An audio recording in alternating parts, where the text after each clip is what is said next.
Benefactor underwriting for this broadcast has been provided by a grant from Republic Bank. The power of red is back. Major underwriting support for this broadcast has been provided by grants from New York Community Bank, M&T Bank, Perfect Building Maintenance, Customers Bank, Collins Building Services, Marks Paneth. Additional underwriting support has been provided by grants from AmTrust Title, Bank of America, Capital One Bank, Douglaston Development Levine Builders, Flushing Bank, Friedman LLP, Handro Properties LLC, Handler Real Estate Organization, Investors Bank, James D. Kuhn Real Estate Institute at Syracuse University, John Catsimatidis Red Apple Group, New Banks, Meridian Capital Group, Ocean First Bank, RPW Group, TD Bank, the One Stop Property Group, and these friends.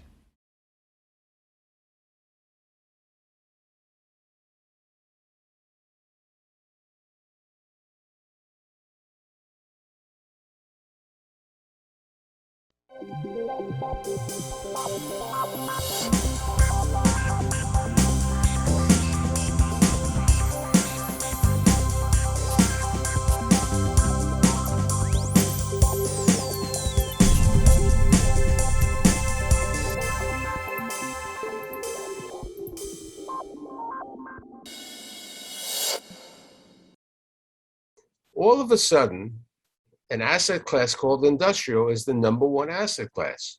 To talk about what's happening really in the industrial market, I have three wonderful individuals. My guests include Joe Farkas, founder and CEO of Metropolitan Realty Associates, Corey Elbaum, who is a managing director at Angelo Gordon, and last but not least, the man who I consider the WeWork of the industrial market, Alan Dern, the CEO and founder of the One Stop Property Group.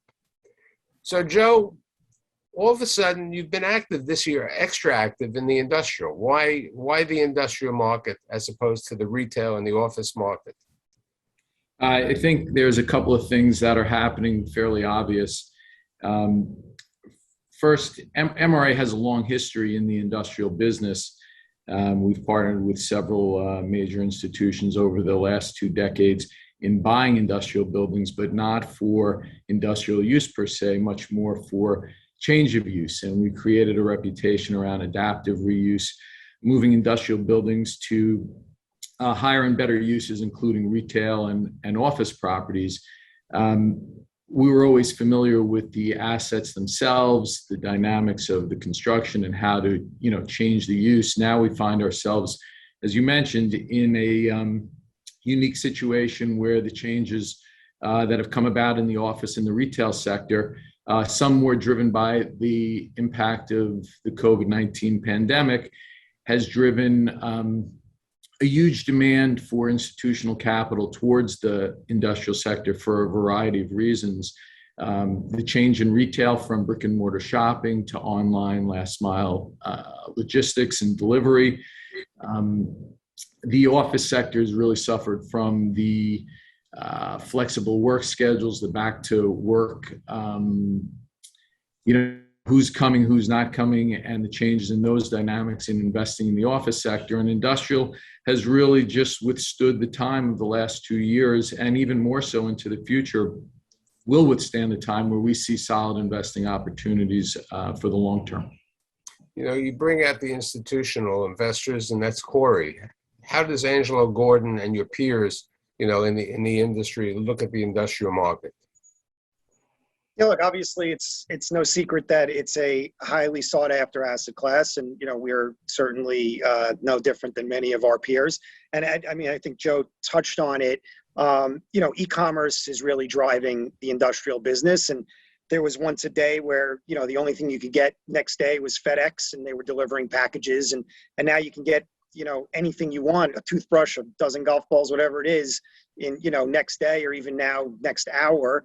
And e-commerce sales have just continued to grow from the early days. I think now they represent, I read something like 14% of all retail sales are happening through e-commerce. And that has continued to drive tremendous demand for last mile distribution facilities. And the pandemic, I think, has only advanced that, right? Now people are home more and less inclined to go out and shop. So the availability of all these products online continues to drive demand, and we're seeing, record cap rates, record absorption rates, record rents in almost every market around the country. So, it's an obvious place for us to spend time. Obviously very competitive, but an area that we have certainly focused on our business lately. About 15 to 25% of the people have returned to the office. What percentage of people are working in the industrial? Great question, and one of the reasons I think industrial has and will remain strong. The workforce in the industrial business is at their assets, they're in place, they're working, and they're not only there because they're essential workers, they're there because businesses can't really thrive without them. So there's a real need, and companies are going out of their way to be very flexible and making those positions lucrative. Corey and I just bought a project in Bayshore, Long Island, which is occupied by a last mile delivery logistics company. It's a 100,000 square foot building with 22-foot clear ceilings and 10 loading docks. The place is jammed, it's packed. You can't walk through there with the amount of people and workers that are there. The parking lots are full, office building parking. So we love that. We love when we see a building occupied by our tenants, and it's not just for warehousing goods. They're actively shipping and getting the product in and out of their space. So I think that you're correct, Michael, 100%. That nobody has really spoken about that. But when we tour industrial buildings, unless they're really just warehousing facilities, the active shipping businesses are running 7/24 and very, very, very active. One of the headwinds that the industrial market's facing is I think there's actually a labor shortage here. So, it's just the workers are back and they don't have enough workers to satisfy this business. That's exactly the worker that, we can't find enough of right now. Right. Same with the trucking industry. Right. All ties together. I see a different part of that because you guys are so focused on the e-commerce and the DHLs and the FedExes and the Amazons. They're eating up all the space. Because these big guys are eating up all the space, we're forgetting about all the hardcore industrial that I deal with every day. The garbage trucks are still there. The waste recycling companies are still there. The light manufacturing and the contractors, all these people are using warehouses and parking lots and everything else, and they have no place to go. So, industrial is filling up that way, but you can't get enough workers, as Joe just said. There's a labor shortage. So, industrial will always stay strong. And the stronger e-commerce gets, the less supply will be available for the everyday industrial needs, that we get the calls for. We're renting out 3, 5, 7, 9, 10,000 square feet every day. We rent out the big spaces too, but our bread and butter are the smaller companies. And that's what we feel. They have nowhere to go. We just did a piece right out by you, Joe, much smaller than yours. And I toured that space. It's a great space. I love it. Also in Bayshore. We rented it out on the first showing to a waste manager, to a waste company. So those guys are getting pushed aside because everybody's focusing on the e-commerce, and we focus on those guys. So it's pretty cool that industrial, like you said, years ago, we were the dregs of the earth, and now we're the sexiest asset class. So it's cool. With regard to that, what about credit tenancies? Okay, when Joe and Corey look at an asset, it's nice to say you have FedEx, you have Amazon, you have a credit tenant. When Alan looks at a tenant, he says, can you pay me month to month? And I know you're going to continue. How do you look at the first question to Joe and Corey and then to Alan? I think that it really varies. If we're buying a triple net long-term lease, everything to us is credit. We're buying at a low cap rate. We're getting a low return. We don't want to go through releasing headaches or pain. Alternatively, when we're looking at a greater return or a bang for our buck, we don't mind buying a lower credit tenant because we're hoping we get that space back. And really a big part of our business is a mark to market, as we've experienced through all of the industrial markets at least on the East Coast. That we've been looking at across the board, deals that were made 10 years ago coming to the tail end of their lease terms are significantly 50%, sometimes 100% below market. So we're really hoping, that these tenants don't have the wherewithal or their business plans have changed, or we can come in and retrofit a building that may have only had 2 loading docks and put in 10 and really change the dynamic, maybe raise a roof and change the dynamic for a new user that'll pay a fair market value rent versus a below market value rent. So we like it. We're not concerned about that. With regard to that comment, what about the repositioning of properties? I mean, Joe, when you went back into, in 20 years ago, 9/11, when you started a business on September 28th, I think your first closing over there, when you did that, you looked at a building, you took this building that was completely vacant and you made it into an LA Fitness and to a BJ's. Today, right. Would you take an office building, and this is a question for you and Corey as the institutional investor, would you take an office building and try to convert it to an industrial building?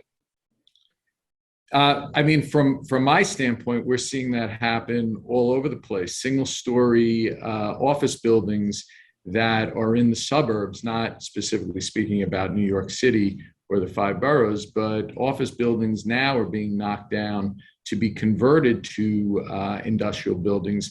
The trick there is really finding the building that has industrial zoning. And in a lot of towns, commercial office and industrial, ride together. Corey and I own a building in Nanuet, New York together, a former Macy's department store that we converted to be a higher and better retail asset. We put a major retailer on the ground floor, but we got a change of use for our second floor, and we're going to go after a self-storage use. And you see the dynamic where zoning is very important. Before the zone change, we couldn't do self-storage on the second floor. There was no retail available to us. There's definitely no office. So we did the smart thing and, worked with the town who was amenable to the change, and they quickly made it happen for us. So I think it's really a case by case on how things happen, but office is definitely up for grabs. Yeah, and I'll add to that. I mean, certainly the retail, we've looked at some opportunities where we have some, big boxes that are vacant, or some of these big retail shopping centers. And there have been a couple of instances on Long Island where people were looking at them to try and convert or add industrial uses to those centers. But the truth is, there hasn't been as much retail distress as I think we all thought there might be.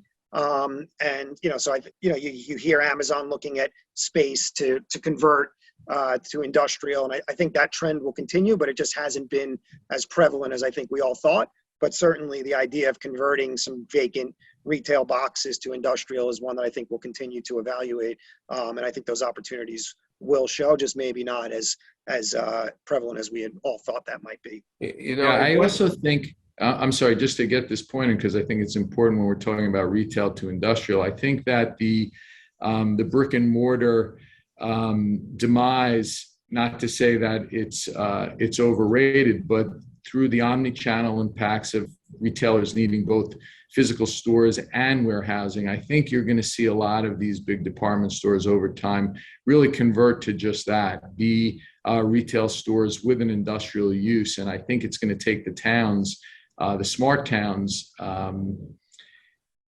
open-mindedness to change zoning quicker than not, and help get these otherwise vacant or to be vacant sites populated again. And I think you're going to see that through townships across America. I think it's very important.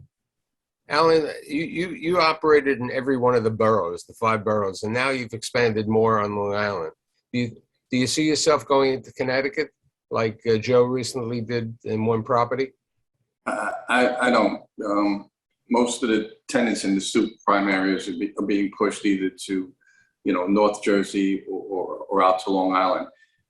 For my customers and people that call our office all day long, I don't see us going to Connecticut. I'm sure there's a strong market there, and Joe's got his finger on the pulse.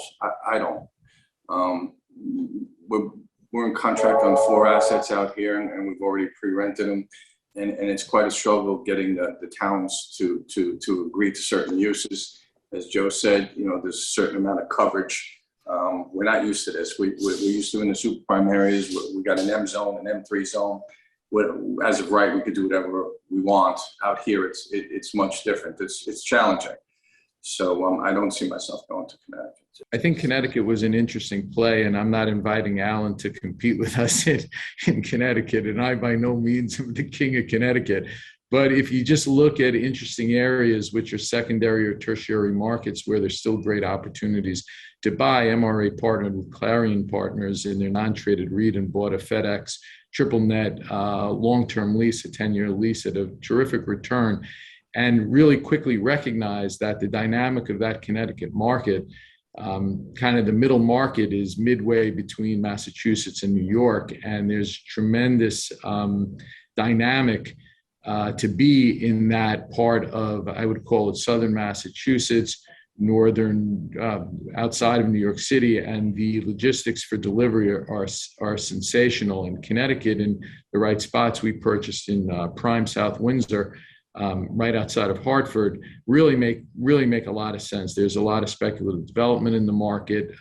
It's a great township to work in, and they're very pro-development. And again, as I go back to, as towns change, they're very incentive-oriented and looking to create jobs and bring big business. So I see Connecticut as not a booming place where MRA is going to continue to expand, but there's definitely great opportunities to look at there. We're going to continue to do so. What about the topic of new construction? Yeah.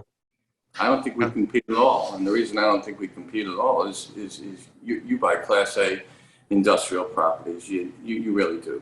We don't. We buy Class C and D. Most of them are contaminated. They got a ton of hair on them. Corey's making me laugh because he's calling our stuff Class A. It's I know we don't think of it that way. Well, compared to when you go to buying Alan's property, anything can be Class A. Joe, it shows how connected we are that you knew exactly what I was thinking just by my face. But we add value to those properties, and that's what we look to do. So we're not looking to, but we do have Amazon, but it's a parking tenant in many locations. So we're happy with that. Yeah, I mean, I understand. Just to the point, why I was laughing is because we are looking for those not Class A assets as well. That's where we really find the value. Just to give another example of the work that Corey and I do together is we're purchasing a former bakery and I started by saying office buildings are being knocked down. We're knocking down a functional bakery that's doing business and big business, but we made a good deal, and we're going to create a single-story first Class A. Now we will be Class A. Finally, we've worked so hard to become Class A. We're going to build a 150,000-foot Class A single-story distribution center on a former bakery site, and we're going to do the work to do a little bit of zoning change because we really see value in the site. Well, so you answered my question that I was going to ask you about new construction. Okay, when it comes to new construction, you have zoning situations, you have community situations. Okay, you have, how often are you thinking of new construction, or are you more thinking about repositioning? It's become increasingly more difficult, certainly in the markets that we're focused on, particularly with Joe. There's just a scarcity of land, and as you all know, developing on Long Island is traditionally, I don't want to say impossible, but extremely difficult, just given the municipalities and the zoning. And so, scarcity of land is certainly one of the headwinds that the industry is facing, but we're not afraid to get involved in new development. And like Joe said, we are working on something now where there's a process here. We'll take it through a process to try and deliver new product. But it's all, it's at the end of the day, everything we do is math, and we're just, we're trying to solve for certain kind of return. And, a new development deal has obviously more risk and will take longer, and we'll just factor that in. But, everyone that's trying to do industrial now seemingly is taking on that type of risk and looking at new development. And I suspect you'll probably ask soon about multi-story development. And that was my next question. Yeah, what's your thoughts about multi-story development? Look, I mean, just scarcity of land is a driving force here. And there are a couple of folks who have done some multi-story, and it seems like it's working out quite well. There's obviously a lot to take into account, but if you want to do true new Class A development in the boroughs, like close in, true last mile distribution, you've got to consider multi-story, or else you just can't make the economics work. And so, there's a couple of deals in Long Island City. There's a big one in the Bronx, and those seem to have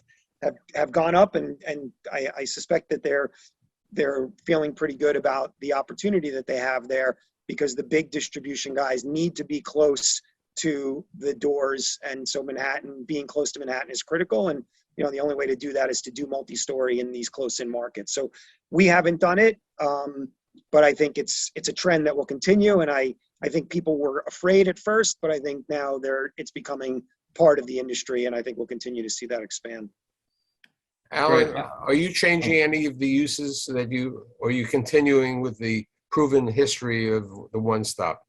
No, we're continuing with the proven history of One Stop. The only time we change is we change from industrial to industrial. So, we'll take a 5-acre piece of property out here in Long Island that was contaminated. We'll put 20 parkers in here. But, if an e-commerce company comes in and they want us to put up a building, and it wouldn't be a Class A building, and turn it into a distribution facility, we'll relocate, some of those parking tenants, and we'll reposition it to industrial. So our only repositioning is from industrial to industrial. We'll put a long-term credit tenant in, and we'll relocate our month-to-month smaller guys. That's what we'll do. When I asked Joe and Corey before about, tenants, how many people going to the office, you're saying that nobody even has room for parking.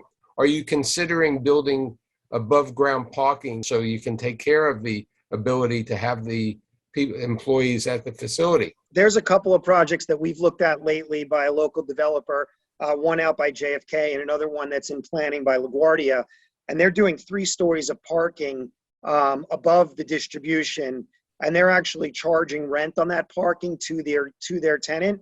And that's an unproven business model, but they got one big deal done in JFK, very, very sophisticated, capable developer. And they have another one that's going up in LaGuardia. And parking is extremely important, whether it's parking, cars for the drivers or parking the fleet trucks there locally. I mean, if you go out to the Bronx now and you look at Amazon's facility, they've got their Sprinter vans lined up down the block for, a good half a mile to a mile. Sprinter vans just lined up waiting to go, and having the ability to move their cars through and have their folks park is important. And, being able to charge for it is something that we're watching closely. Alan, you've always been charging for parking. Always. That's your business. We're the largest commercial parkers in the state, and that's what started this whole thing for us. We added warehouse and office to augment that down the road, and now we're successful at that. But with us, it starts with the wheels, yeah. So here's, whenever I discuss the topic of Staten Island, most people say, what, Staten Island? They don't want to talk about it. I mean, what's the thoughts of Alan, Corey, and Joe on the borough of Staten Island? So we were very successful. We took on a piece by the Bayonne Bridge. It was about 7 acres, seriously contaminated. We partnered with Lager Vista on it. And we rented it out to a super prime tenant, a dear friend of mine who's in the film and production business. And that was the only piece we've done in Staten Island. We've had opportunities to do more, but we just haven't. We've been so busy out here on Long Island and moving all the tenants that can't afford the super prime areas, relocating them out here. So we're just too busy to do it. But Joe wants to partner with me, I'll do it. No, I would say, no disrespect to Staten Island. I don't know the borough well enough. It's a bit of a ride. I like to be closer into properties, and we are busy, so everybody has to pick and choose their spots. I'm a big Queens lover, love Queens, love to do more in Queens. We own a big building with Nuveen in Long Island City, which, going back to the multi-story business, it's multi-story. We've had great success in leasing the project. We've been able to add parking. As you were talking, are we building parking? We're not building parking. I wanted to address that. We're not building parking lots. We're building parking ramps, and we're driving cars up to upper floors, and we're helping tenants do distribution while they can still park their cars and Sprinter vans. It's a very unique concept. It's not easy to accomplish. We had great bones in a building that we own on 34th Street called Hub LIC. We love the asset, and very interesting. It'll be very interesting to see how that plays out long term. But that's where we're seeing parking opportunities inside the industrial buildings. With regard to the uses of purpose, one asset class that has a 0 vacancy factor today is bioscience. Have you thought of utilizing and repositioning some of the properties that you may be looking at or buying for bioscience? My coverage is specifically here locally on the tri-state. Some of my partners at Angelo Gordon have done some bioscience nationally. We've looked at some buildings here, vacant office buildings to convert to life science. What we found is that it costs. It's a very expensive proposition, and without a tenant in tow, it's a difficult bet to make. It's certainly a market that is getting a lot of attention and is one that we would love to participate in. We haven't seen opportunities locally yet that have made sense. Right. I think there, Michael, to Corey's point, the talking about back to work, you can't do bioscience work in your living room, with the dogs barking. So I think that there has been a great flight to that asset class because of that, not to mention COVID, but I'm not building my resume any further on a new asset class that I know nothing about. Look, that Macy's Nanuet, there was some space. Forget the stuff storage. You put the bioscience. I'm a simple guy. No more resume building. I'm looking at my trusty Apple, and it's very shiny and bright, and that's the way the industrial market is. And I'd like to thank my guests today, Joe, Corey, and Alan, and I'll see you next week. Thank you so much. Thank you.